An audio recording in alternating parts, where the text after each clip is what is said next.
Instruction देखिए जल्दी आओ प्लीज ना होना। आपको वो सही समझ जाओ। सर जी आज सेकंड फोरे आटा के बारे में बताएंगे। आप हिंदी और मलयालम हिंदी। बहुत ही हिंदी कुछ इंग्लिश कर सकता हूँ मैं। हाँ। Yes yes yes. अच्छी नहीं है सर। हाँ हिंदी और इंग्लिश को हाँ okay no problem carry on plus thank you.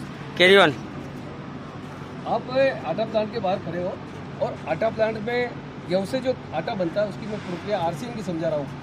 Even that लोग बात जो गेहूं से आटा बनता है उसको ये बोलते हैं कि गेहूं पिसो और आटा पहली स्टेज और सेकंड स्टेज यानी पहली और लास्ट। आरसीएम ऐसा नहीं करता है। आरसीएम अपनी सीक्वेंस से चल के यहाँ जाके आटा बनाता है। इस सीक्वेंस से जो मशीनें जो सफाई का काम करती है उसके बारे में बता रहा हूँ मैं।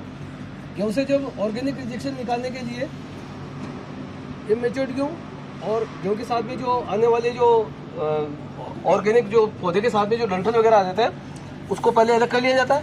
इसके बाद इमेच्योर्ड गेहूं जो अध पक्के कच्चे है ना इमेच्योर्ड हाँ उसको अलग कर लिया जाता है। इसकी जो डस्ट निकलती है ऑर्गेनिक डस्ट उसको अलग कर लिया जाता है। इस प्रोसेस में कोई गेहूं ब्रेक हो जाता है है ना वो ब्रेक वाले गेहूं को सेपरेट कर लिया जाता है। उसके साथ उसकी डस्ट वगैरह जो ब्रेक गेहूं होता है तो उसकी डस्ट भी बनेगी उस डस्ट को भी सेपरेट कर लिया जाता है।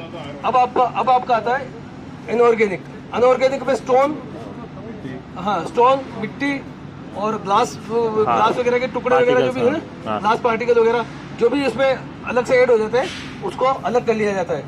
अब आती है एक मडबोल जो गेहूं का जो पौधा आता है उसके साथ मडबोल आ जाती है। खेत से जो फार्म से जो गेहूं उगता है उसके साथ में एक मडबोल आ जाती है।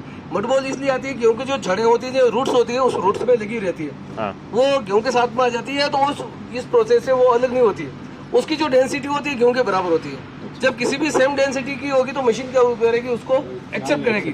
उसकी डेंसिटी गेहूं के बराबर होती है तो मशीन उसको गेहूं समझ के उसको एक्सेप्ट कर लेती है उसको रिमूव नहीं करती है। उसको रिमूव करने के लिए उस मडबोल का स्ट्रक्चर चेंज करना पड़ेगा। उसको स्ट्रक्चर चेंज करने के लिए एक रबिंग मशीन में गेहूं को डाला जाता है।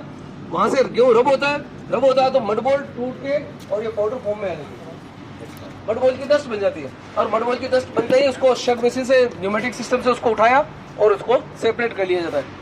जब इसको शक करते हैं तो ये जो डस्ट ऊपर जाएगी तो ये गेहूं के संपर्क में आती है और गेहूं से जब कांटेक्ट करती है तो गेहूं की जो एक लाइन होती है ये डीप लाइन उस डीप लाइन में जाके अटक जाती है। बाकी की डस्ट अलग हो जाती है लेकिन गेहूं के साथ में वो कुछ डस्ट है वो गेहूं के साथ में हो जाती है। उस डस्ट को अलग करने के लिए एक नीडल मशीन का प्रयोग करते हैं। नीडल मशीन में क्या होगा